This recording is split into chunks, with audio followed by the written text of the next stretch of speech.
afternoon. Good morning po mga kababayan ng sir. This is Jam, the Filipino channel. Ang inyo pong lingkod. So today is September 3, 2025 at tayo ngayon ay papunta dito yan sa may Iglesia ni Cristo. Lokal yan ng Bago Bantay. Dito yan sa may Bago Bantay, Quezon City, at dadalhin po natin yan sa may Iglesia ni Cristo School of Ministry sa may Central Avenue, Pulyat, New Era, Quezon City po yan, Diliman, Quezon City, at Andang Sura, Quezon City. Okay po, so magbabalik po tayo mamaya konti pag nakakuha na po natin sila. Disclaimer lamang po, ang content po natin ay kalsada at hindi ang passenger. Kaya nga naman, sakasakala naman po na may marinig kayo, mga pangalan ng lugar, pangalan ng tao, pangalan ng organization, sa government or private, manyan, ay wala pong kinalaman ng channel na ito at wala pong pinapatungkulan.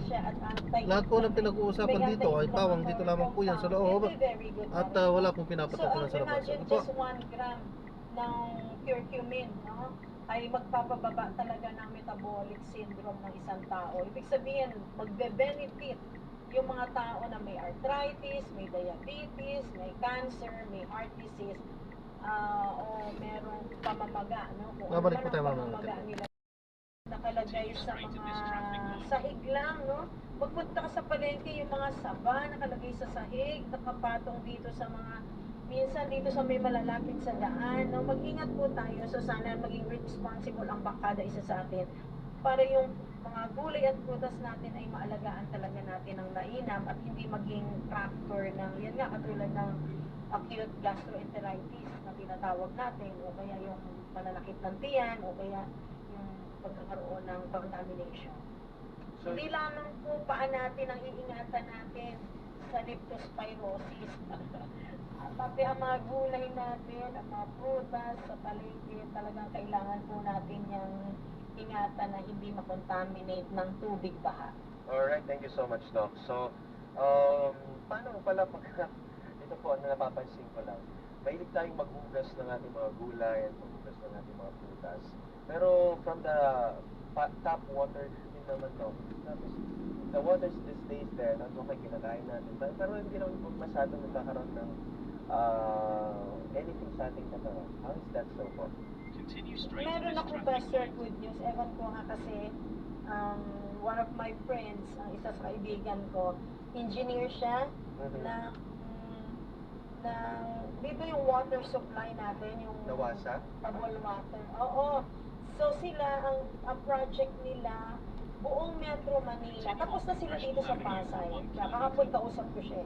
Sabi ko, sir, engineer, kamusta yung project mo? Sabi niya, good news po ma'am, tapos na yung water namin dito sa Pasay. Kasi ang ginagawa nilang malinis talaga, talagang drinking water, yung water na nasa faucet. Ang gandang balita, di ba? Ang gandang balita. So, anong ibig mo sabihin dyan?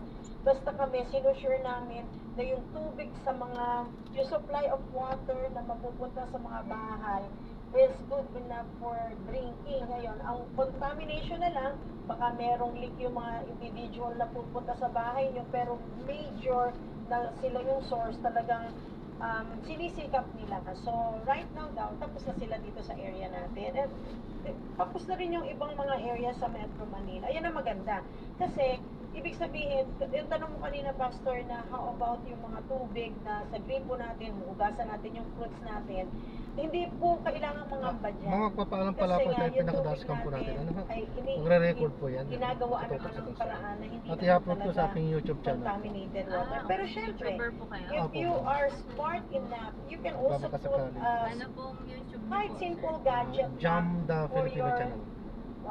water na papasok na sa bahay niyo. Yung mga simple lang na filters na mabibili natin, we can also do that para naman yung pagpasok sa loob ng Ano po pangalan mga mo? kitchen natin, yung mga faucet Jam, natin for J-A-M. cooking, and then mas make extra The Filipino linis pa. channel. Pero so far, ginagawaan ng magandang project itong ginagawa nila ngayon na yung water ay ginagawa nilang potable.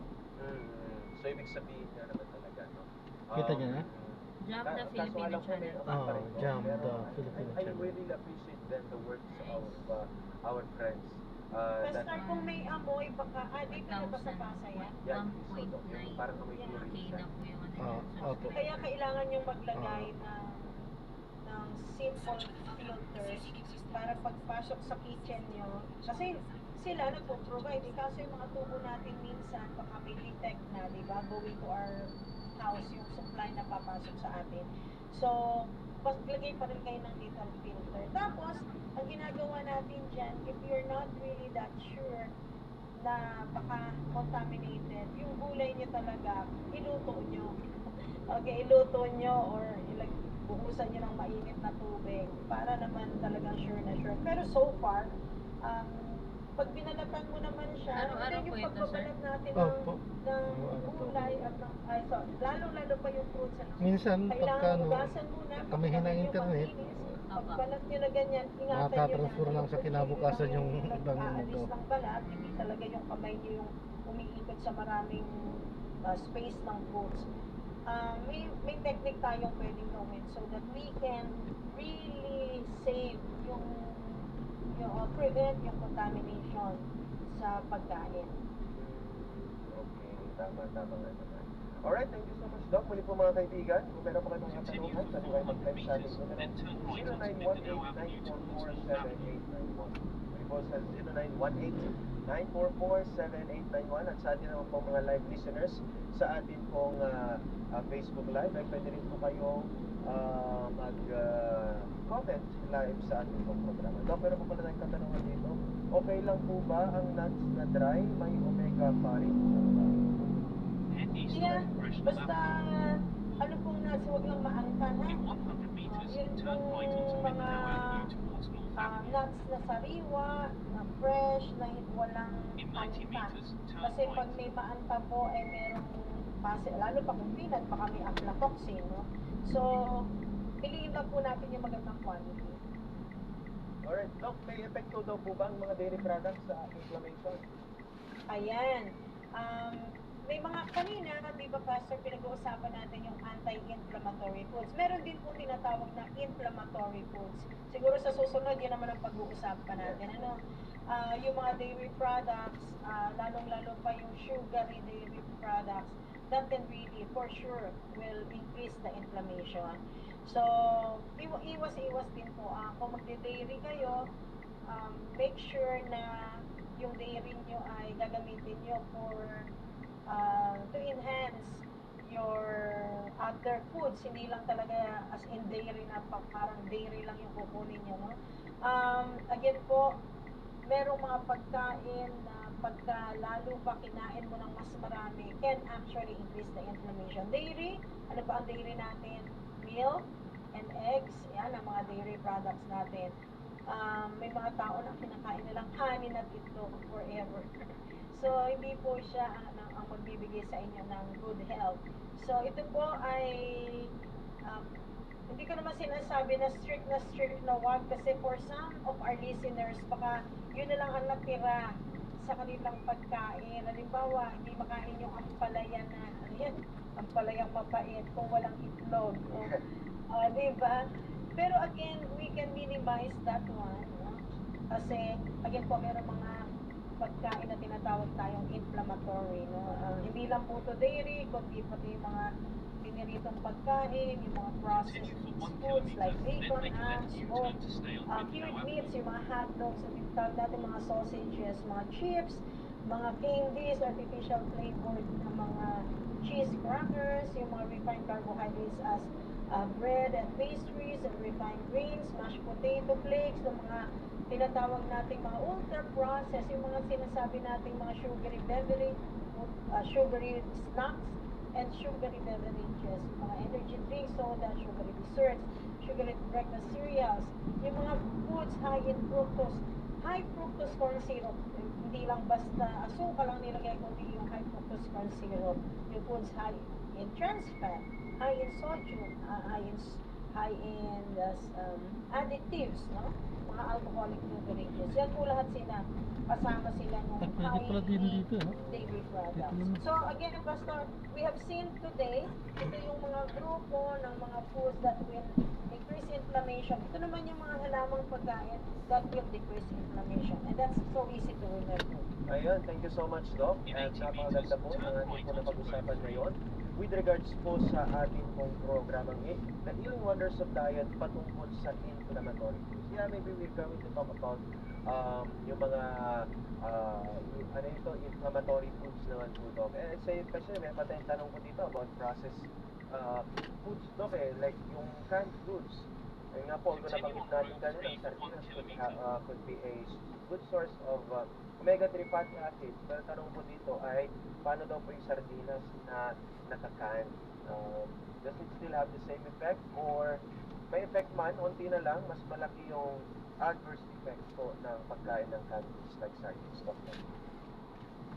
Kasi po, merong dalawang klase ng kanin. Yung kanin, kailangan hindi mapasukan ng bakterya. Pag yung canning process, no? Yung paggawa mo ng pagprodukto na nasa loob ng dilata. Meron po siya, minsan nilalagyan nila ng preservative, minsan man aging. Yung aging, walang preservative pero iintay nila sa shelf na talagang dahil walang hangin sa loob ng lata, dahil hindi lalaki o hindi mabubuo ang microorganism doon sa loob. Medyo mahirap yun. Pero sa karamihan yata ng ginagawa ngayon, yung kanin na mayroong preservatives na hindi natin alam kung gaano kataas ang preservatives na nilalagay nila. Hindi natin alam kung ano pa ang additives na inilalagay nila. So again po, basta if you're not so sure, just eat sparingly. No? Ganun po siya.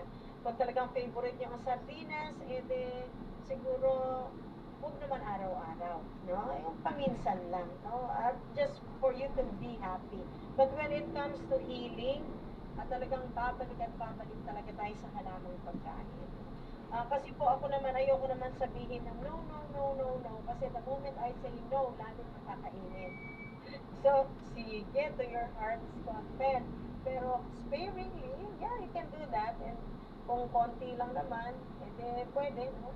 Pero kung halimbawa sabihin mo sardinas na kada meal ay baka that's too much po.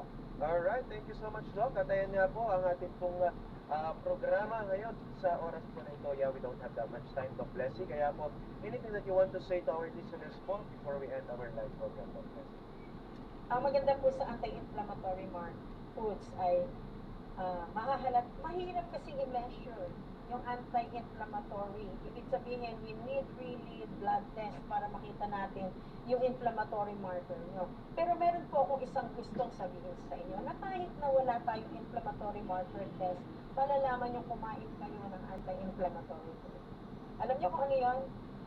Yung pagkakain nyo, sumasaya kayo. Kasi yung adiponectin, no? Tataas din yung relationship natin sa pagkasaya. Okay?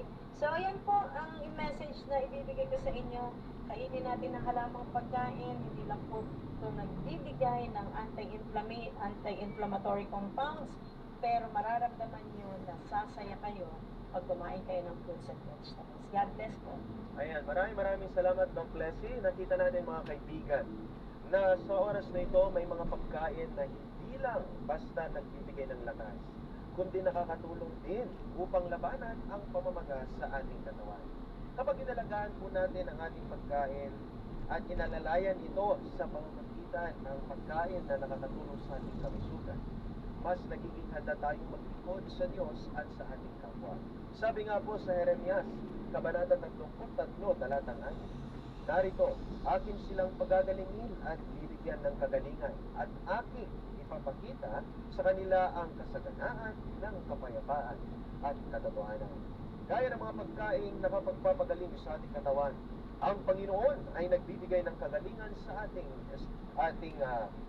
kalusugan. Kaya piliin natin ang mga bagay na nagdudulot ng buhay sa ating mga plato, sa ating mga puso, at sa ating pananampalataya. Ito po ang inyong programang The Healing Wonders of Diet, kasama po si Dr. Blessing Corona.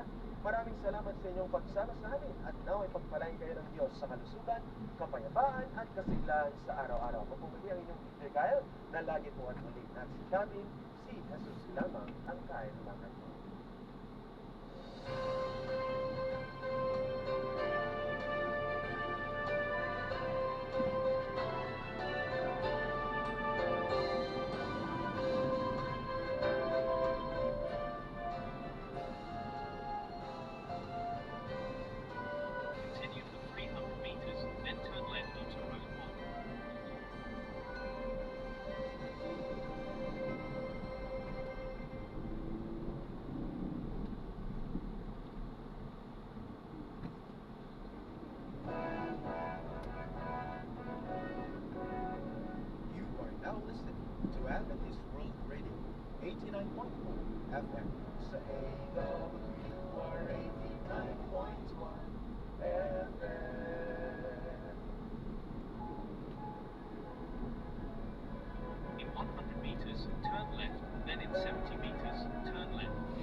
Avenue towards Tandang Sori.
In 100 meters, turn right onto Central Avenue.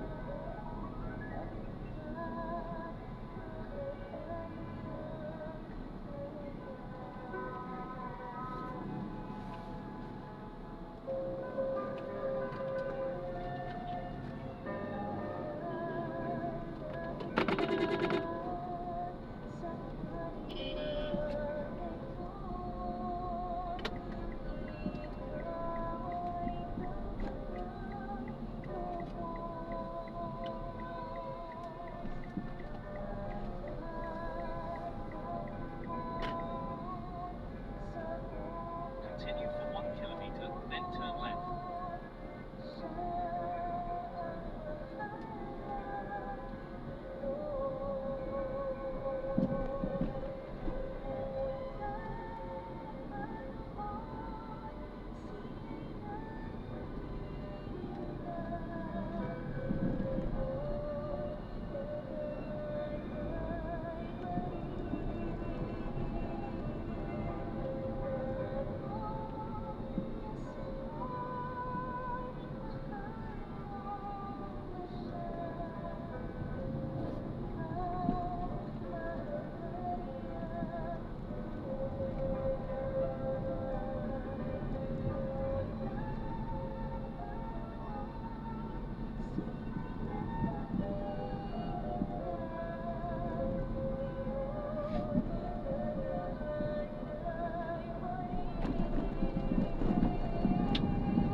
In 200 meters, turn left, then you will arrive at your destination.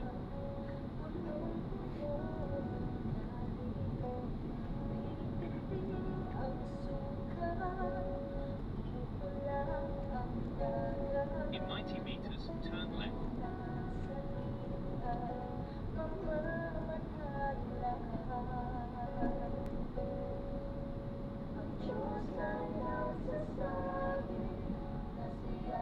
Init na lang sa entrance. Central na po. I-exit.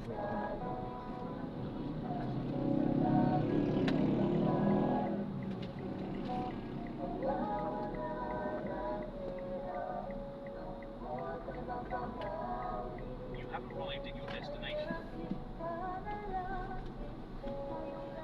Ingat po, God bless po.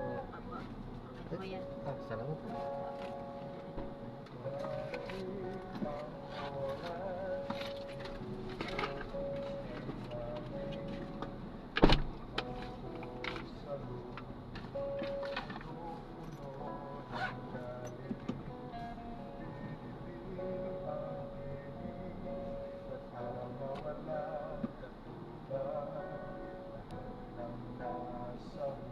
Ayan, so na-drop na natin sila. Maraming salamat po sa panonood. Hanggang sa muli po, ingat at God bless. Paalam po muna, pansamantala. At tayo ay gagawa ng separate video sa ating susunod ng mga mission. Paalam po.